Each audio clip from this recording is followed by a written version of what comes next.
কর্মসংস্থান যারা কিছু করে ছাড়া কি বড় হওয়া যায়? আমরা কি কৃষি কাজ করবো নাকি আমরা আইটি সেক্টরে পাবো? আমার মনে এখানে অনেক আছে যারা নতুন চাকরি দিতে কয়জন এই যে সবাই এখন আমাদের ইলানি এর মানে এরা সবাই এখন ইলানি এর সৈনিক। এরা এক সময় ঘুষের জেলাকে নেতৃত্ব দিবে, তাই না? প্রত্যেকে দিবে না? তাহলে আমাদের উদ্দেশ্যটা হলো কর্মসংস্থান সৃষ্টি করা, যাতে ঘুষের বেকার যুবক নারী আছে তাদেরকে আমরা কর্মসংস্থান দিব, তারা যাতে এই এলাকার বেকার যুবকদেরকে কর্মসংস্থান দিতে পারি। এটা আমাদের উদ্দেশ্য।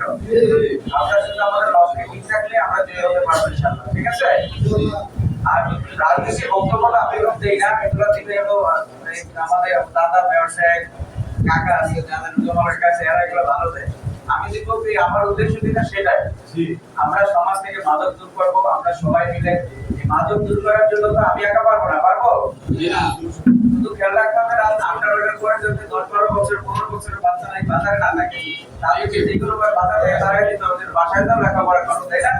তাহলে তো আর মাদক আস্তে আস্তে দূর হয়ে যাবে। কারণ তাদের সামনে বড়রাও সিগারেট খায়, ছোটরাও খায়, আচ্ছা না? তাহলে বড়রা কি এগুলাকে শাসন করা উচিত না? শাসন করলেই দেখবেন তারা আস্তে আস্তে এগুলো থেকে পরিত্যাক্ত হবে এবং এখান থেকে আমাদের উদ্যোগটা নিতে হবে, তাহলে সম্ভব। আমাদের উদ্দেশ্য সৎ এবং পবিত্র, যাতে মানুষের পাশে থাকতে পারে, মানুষকে উপকার করতে পারে। নির্বাচন আসলে আমার মুখ্য কোনো উদ্দেশ্য না। উদ্দেশ্যটা হলো গোসাই পাশের উন্নয়ন করা। যেহেতু এই পান্না এটাই তো আমার হিসাবে আমার একটা জন্ম, তাই না? অভিজ্ঞ অভিনেত্রী গোসাইয়ের মানুষ আমাকে চিনে। আবার এখানে আজকে আমি বক্তব্য দিচ্ছি, এটা আমার জন্য খুব গর্বের না বলেন? আমার প্রতিষ্ঠান থেকে ওখানেই ছিল, এখান থেকে তো আমি শুরু করছি।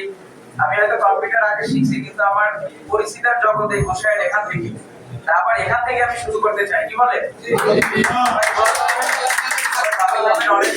আজকে তো বক্তব্য না ছিল, তার পরিশুদ্ধতা পরবর্তীতে আমরা অনেক কথা বলবো। ঠিক আছে? সবাই ভালো থাকবেন। আসসালামু আলাইকুম। জয় বাংলা।